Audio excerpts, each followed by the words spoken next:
ગુજરાતમાં અને national level પર કોંગ્રેસ અને આમ આદમી પાર્ટીનું ગઠબંધન થવાનું છે, પરંતુ તેની વચ્ચે જ કેટલાક સમાચારો આવે છે જેમાં વારંવાર એવું લાગે છે કે આ ગઠબંધન થશે કે નહીં થાય.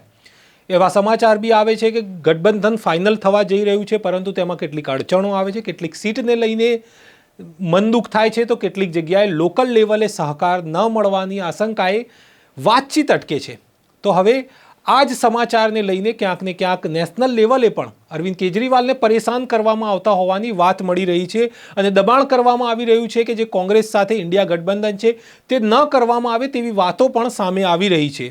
આને લઈને ચૈતર વસાવાએ એક ચીમકી ઉચ્ચારી છે ભાજપ માટે, જેને લઈને હું આપની સાથે આ વિડીયોમાં વાત કરીશ કે શું છે એ ચીમકી અને ચૈતર વસાવાએ ભાજપને આ વાત કેમ કહી.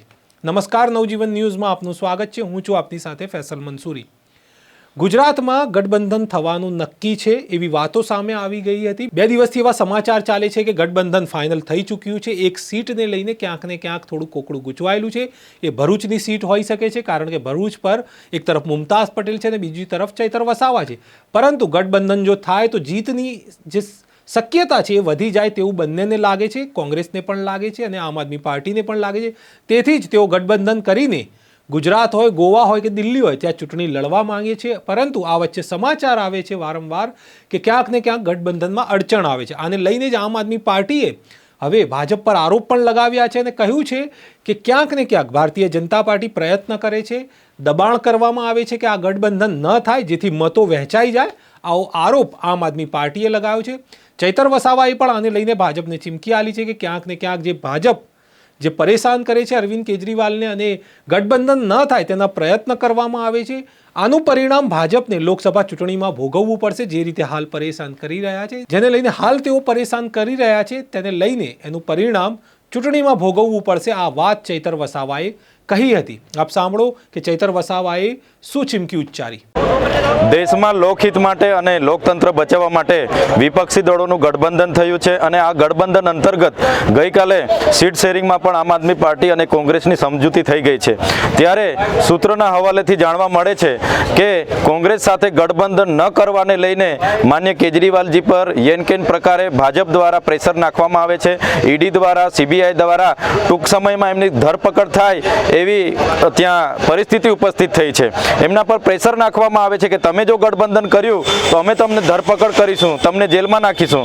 ત્યારે અમે આ ભાજપ સરકારને કહેવા માંગીએ છીએ કે ગઠબંધન અમારું થવાનું છે, થઈને જ રહેશે અને આવનાર દિવસોમાં ગઠબંધનને લઈને અમે ગઠબંધનમાં રહીને અમે લડવાના છે. ત્યારે ભાજપને અમારો ડર છે તો અરવિંદ કેજરીવાલજીને સૂત્રોના હવાલેથી જાણવા મળ્યું છે કે દબાવવામાં આવી રહ્યા છે.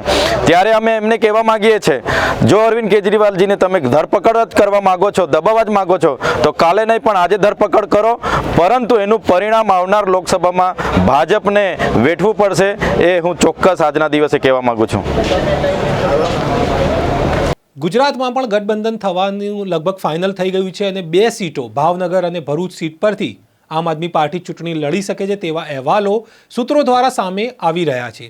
તો હવે જોવાનું રહ્યું કે આગળ ગઠબંધન થાય છે કે નહીં, કારણ કે હાલ તો ગઠબંધનને લઈને જે રીતે પરેશાનીની વાતો એટલે કે દબાણની વાતો સામે આવી રહી છે અને જે રીતે આમ આદમી પાર્ટી આરોપ લગાવી રહી છે તેને લઈને આગળ શું થાય છે તે પણ જોવાનું રહ્યું. કારણ કે દિલ્હીમાં પણ ગઠબંધન થવાનું છે અને જેને લઈને જ ગુજરાતમાં પણ ક્યાંક ને ક્યાંક 2 સીટો મળી શકે છે આમ આદમી પાર્ટીને તેવા અહેવાલ સામે આવ્યા છે અને ભરૂચમાંથી ચૈતર વસાવા આમ આદમી પાર્ટી તરફથી ચૂંટણી લડી શકે તેવા અહેવાલ છે. તેને લઈને જ ચૈતર વસાવાએ બી એટલા માટે ચીમકી ઉચ્ચારી કે કારણ કે જો ગઠબંધન ન થાય તો સામેથી કોંગ્રેસનો ઉમેદવાર ઉતરે તો વોટ વહેંચાઈ શકે છે. એના કારણે જ કદાચ ચૈતર વસાવાને પણ ખ્યાલ હોય કે જો લડવા જઈશું તો લડવામાં વોટ વહેંચાઈ જશે. એટલા માટે જ તેમણે આ વાત ભાજપને પણ કહી અને તેમણે એ પણ કહ્યું કે પરિણામ તેનું લોકસભા ચૂંટણીમાં ભોગવવું પડશે. આગળ શું થાય છે ગઠબંધનને લઈને અને કયા પ્રકારનો ઘાટ સર્જાય છે લોકસભાની ચૂંટણીમાં તે અમે સતત અપડેટ કરતા રહીશું. અમારી ચેનલને સબસ્ક્રાઇબ કરવાનું ભૂલશો નહીં. ફરી મળીશું એક નવા વિષય સાથે. ત્યાં સુધી નમસ્કાર.